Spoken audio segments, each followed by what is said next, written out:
Restaurants are asking customers to pay more than at any point in recent memory, yet more and more dining rooms are sitting half empty. That tension defines what eating out feels like today. A fast food order that used to be the budget-friendly backup option now forces people to stop and think twice about the cost. Casual sit-down restaurants, once a normal weekly routine for many working families, are starting to feel like an indulgence saved for birthdays or celebrations. For millions of Americans, going out to eat has quietly shifted from being a simple convenience to becoming a trade-off they have to carefully weigh.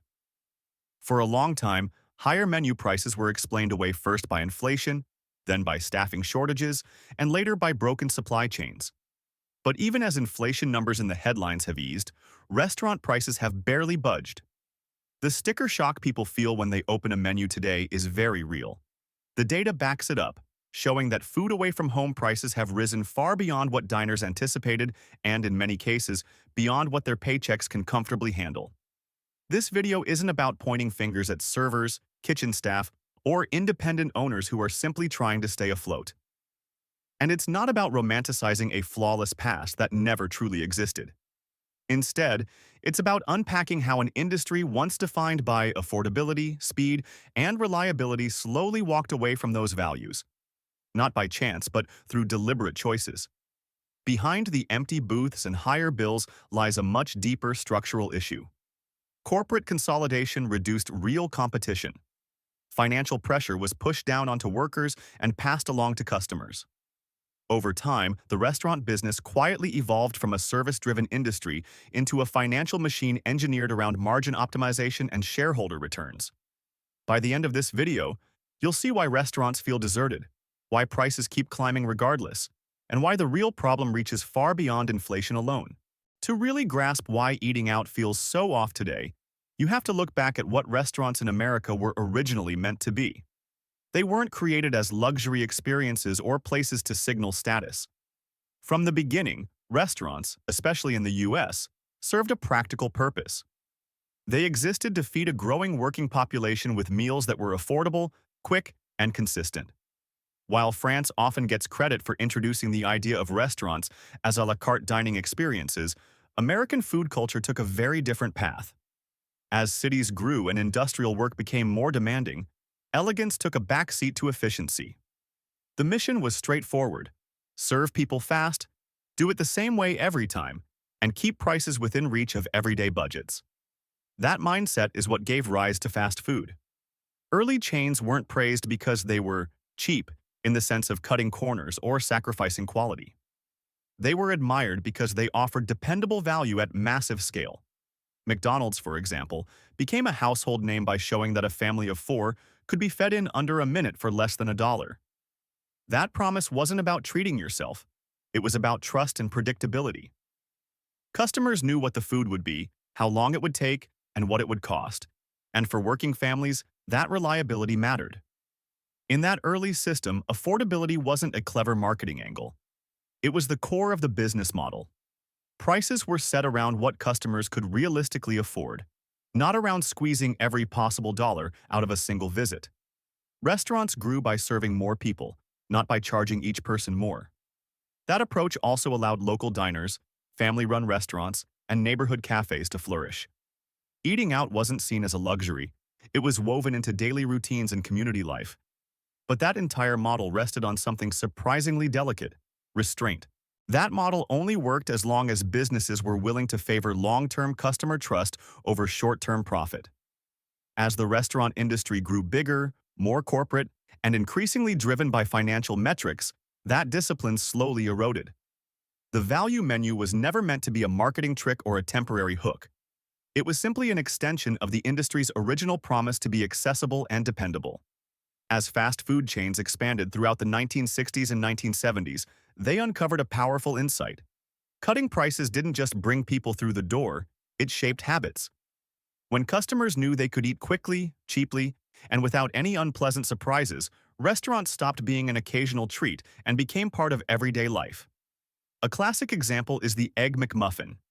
When it rolled out nationwide in 1975 for just 63 cents, it opened the door to an entirely new time of day for McDonald's. Breakfast wasn't just another menu category, it was a chance to build a daily routine. The Happy Meal followed the same strategy. At $1, it offered working families an unbeatable option and quietly built brand loyalty from childhood. When you adjust those prices for inflation, they were far more affordable than anything comparable on menus today. But as the industry matured, the value menu stopped being a shared foundation and turned into a battleground.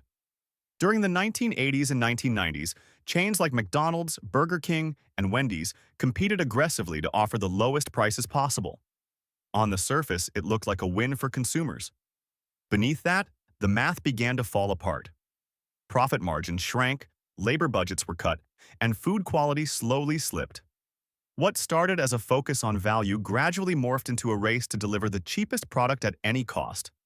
That race created a deeper structural issue. Customers were trained to expect low prices, but the system propping up those prices was no longer sustainable. Independent restaurants couldn't compete with national chains that could afford to take short-term losses. Franchise owners were squeezed between corporate pricing demands and rising expenses.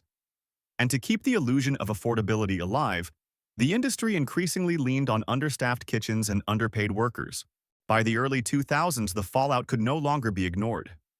Years of aggressive discounting had weakened the financial base of the restaurant industry, and the value menu had done real damage to long-term sustainability. Instead of repairing that foundation, the industry made a different choice. Prices would eventually go up, but real competition would be reduced. The language of affordability would stay front and center in advertising, even as it quietly vanished from everyday reality. That shift didn't just reshape menus, it rewired the entire system of American dining. By the early 2000s, fast food was no longer just one segment of the market. It had become a global empire. McDonald's alone operated close to 30,000 locations worldwide, nearly 3 times as many as Burger King and about 5 times the size of Wendy's. Subway experienced explosive growth, jumping from around 13,000 locations in 2000 to more than 20,000 in just 5 years. Across fast food, casual dining, and breakfast chains, rapid expansion became the dominant growth strategy. On the surface, this explosion of restaurants looked like abundance. More storefronts, more logos, more choices on every corner. But beneath that appearance, the opposite was taking place. Ownership was becoming more concentrated, decisions were being made farther from local communities, and the kind of competition that keeps prices in check and quality improving was steadily disappearing. As national chains spread, locally owned restaurants were squeezed from every direction. They couldn't negotiate the same bulk supply deals. They couldn't spread financial risk across thousands of locations. And they couldn't survive extended price wars that were meant to defend market share rather than generate profit. Many were forced to shut down, while others were absorbed by larger companies. The end result was a dining landscape that felt crowded, yet offered fewer truly distinct choices. This shift was especially visible in the decline of the traditional American diner. Once a cornerstone of working-class life, diners offered affordable sit-down meals and a place where people could linger. By the mid-2000s, their numbers had dropped sharply, falling from roughly 6,000 locations at their mid-20th century peak to around 2,500. What took their place wasn't a new sense of community. It was a system built around pure efficiency. And that change mattered, because competition isn't only about keeping prices low. It's also about enforcing discipline. When businesses know customers can walk down the street to a better option, they're pushed to improve. But when those alternatives disappear, pricing power quietly shifts. Chains stop asking what a meal should cost and start focusing on what customers will tolerate. That tolerance didn't grow because people were more satisfied. It grew because they had fewer real choices. The appearance of variety helped hide what was actually happening. While restaurant brands multiplied, control was becoming more centralized. And even as decision-making moved farther away from local dining rooms, the most important bottleneck was forming even higher up the system. The biggest consolidation wasn't happening at the table. It was happening long before food ever reached the kitchen. When people talk about why eating out feels so expensive, they usually focus on what's right in front of them: higher menu prices, awkward tipping screens, or shrinking portions. What almost never comes up is where those meals truly begin. Long before a cook fires up a grill, a small number of corporations have already set the terms, shaping both costs and how much leverage restaurants actually have. In the United States, the meat supply is dominated by just four companies: Tyson Foods, JBS, Cargill, and National Beef. Together, they control about 85% of beef processing nationwide. That level of concentration didn't happen by accident. Back in the early 1980s, the market was far more spread out. Over the decades that followed, mergers, acquisitions, and regulatory changes allowed a handful of firms to absorb competitors and centralize production. This matters because food costs aren't just another expense for restaurants. Protein is often the single biggest cost on a menu. When supply becomes this concentrated, pricing power moves upstream.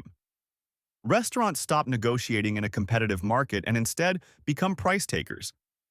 Even small increases at the wholesale level ripple outward, pushing costs higher across the entire system. Over the years, investigations and lawsuits have repeatedly alleged coordinated supply reductions and price manipulation in these highly consolidated meat markets. No matter how those legal cases ultimately play out, the economic outcome is hard to dispute.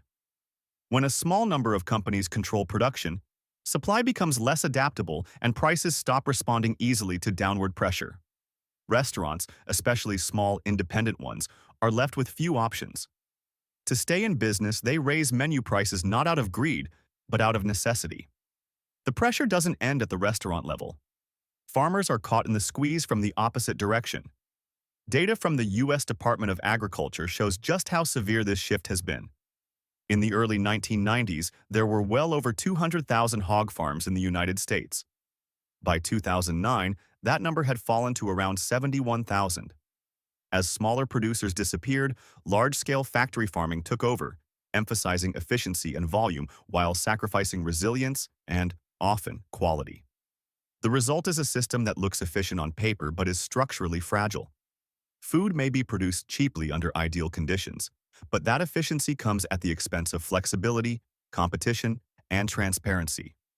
When disruptions hit, whether from disease outbreaks, extreme weather, or supply chain failures, prices jump quickly and fall back slowly, if they fall at all. In this kind of environment, higher restaurant prices stop being a temporary reaction to a crisis. Instead, inflation becomes embedded in the business model itself. Once prices rise to protect shrinking margins, there's little motivation to bring them back down. And as costs shifted upstream and competition faded, another change quietly made its way onto the plate. Even while menu prices were climbing, food quality in many restaurants was slipping.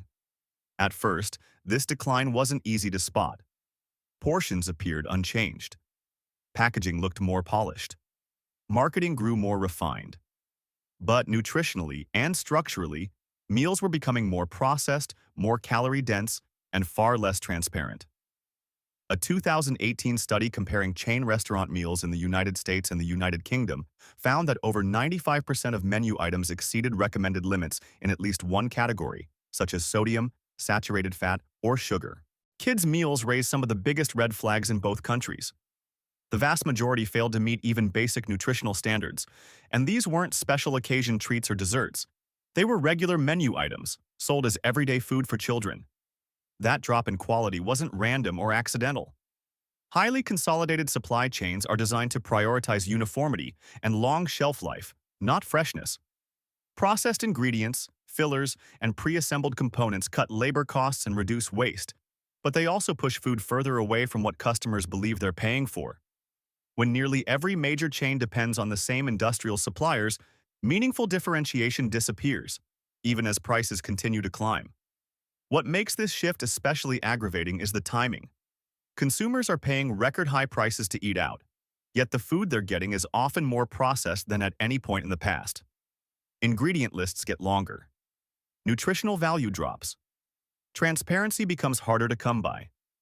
The premium that once justified dining out, better ingredients, thoughtful preparation, and variety, slowly erodes. From a business standpoint, this strategy is easy to justify. Reducing quality is often simpler than lowering prices. But from the customer's point of view, it feels like a breach of trust. People aren't angry just because meals cost more. They're frustrated because the value no longer makes sense. And as that trust fades, so does how often people choose to dine out. When meals cost more and deliver less, Skipping restaurants becomes the logical choice. In that light, empty dining rooms aren't puzzling at all. They're a rational response. So why does the industry keep moving in this direction? The answer comes down to how success is defined at the top and who ultimately absorbs the fallout when the system breaks down. As prices climbed and food quality slipped, the industry framed these changes as unavoidable. Labor costs, they argued, were rising. We were told margins were razor thin and that customers simply needed to get used to higher prices. But when you follow the money through the system, a very different picture emerges, one where the costs of inefficiency aren't shared evenly at all. Across corporate America, the average CEO now earns more than 300 times what a typical worker makes. In the restaurant industry, that gap is even wider. At Starbucks, for example, the CEO's compensation has recently climbed to nearly 7,000 times the pay of the median employee. That kind of disparity doesn't signal an industry barely surviving. It points to a system that protects executive pay at the top, even as menu prices rise and the customer experience deteriorates. Rather than seriously confronting wage structures, many restaurant chains opted for a different workaround, shifting the burden onto customers. Tipping, once limited to full-service dining, has spread into almost every part of the industry. Digital checkout screens now ask for gratuities at fast casual counters, drive-through windows, and even self-service kiosks. Quietly, a 20% tip has become the default expectation, no matter the situation. This change fundamentally alters how dining out feels. Customers aren't just paying for their meals anymore, they're helping cover labor costs in real time, often with little transparency about where that money actually goes. Restaurants can advertise lower sticker prices while relying on social pressure to make up the difference. For workers, income becomes unpredictable. For customers, the final bill almost always feels higher than what the menu suggests. What's most revealing is that this approach treats the symptoms, not the root problem. Executive compensation remains untouched. Structural inefficiencies stay in place. And instead of rethinking a broken business model, the industry leans hardest on the group with the least ability to push back. Over time, that strategy wears down goodwill. Eating out stops feeling like a service and starts feeling like an obligation, layered with frustration and guilt. When people hesitate, cut back on eating out, or stop going altogether, it's not because they've lost their appreciation for restaurants. It's because the system has turned participation into something that feels one-sided and draining.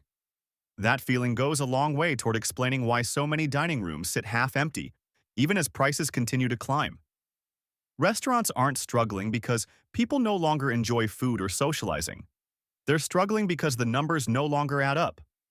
When a basic fast food order routinely runs over $10 and a casual sit-down meal can easily top $45 per person, eating out stops being automatic. It becomes a calculated choice, weighed against rent, groceries, fuel, and medical expenses. For decades, restaurants filled a space between necessity and luxury. They were places to relax, connect, and spend time with others. That role only worked as long as they remained accessible. Once prices outpace wages and the sense of value erodes, that accessibility disappears. Most people don't protest or make a scene. They adapt. They cook at home more often. They skip casual outings. Dining out gets reserved for birthdays or special occasions instead of being part of a weekly routine. That shift carries cultural consequences. Traditional diners, cafes, and neighborhood restaurants weren't just commercial spaces. They were pieces of social infrastructure. They offered places to linger, talk, and feel connected to a wider community. As those spaces fade, they're often replaced by drive-through windows, delivery apps, and self-service kiosks, efficient but isolating. From a business perspective, automation and digital ordering are logical moves. They cut labor costs and speed up service. But they also remove much of the communal experience. When interaction is minimized and speed becomes the priority, dining turns transactional, and transactional experiences are the easiest to abandon when prices rise. The irony is that many chains respond to emptier dining rooms by pushing prices even higher. With fewer customers walking through the door, they try to protect revenue by extracting more from each remaining visit.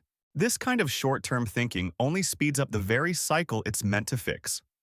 Higher prices lead people to dine out less often, which then pushes businesses to raise prices again to make up the difference. In that light, empty tables aren't confusing or temporary. They're a warning sign. They point to a widening gap between what restaurants charge and what customers feel they're getting in return. And unless that gap is closed, no amount of rebranding, advertising, or menu redesign will bring people back on a regular basis. That raises a bigger question. Does another path still exist, or have affordability and community become incompatible with the modern restaurant model?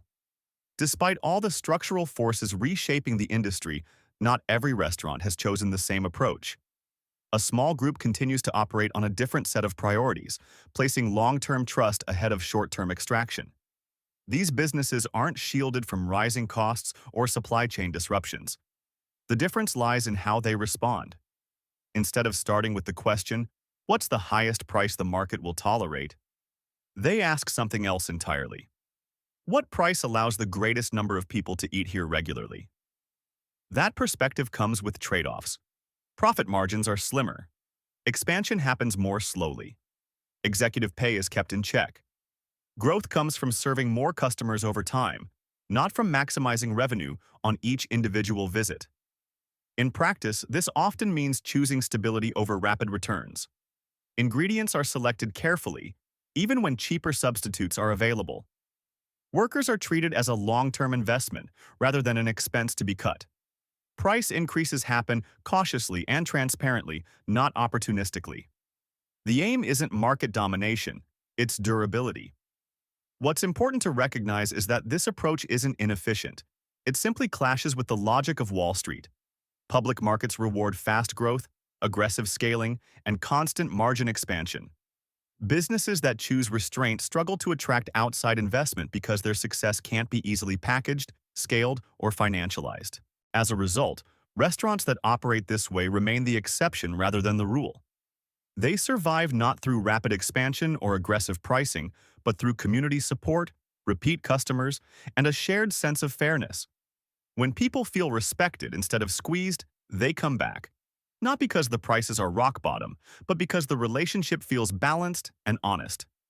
This alternative approach isn't a cure-all for the industry.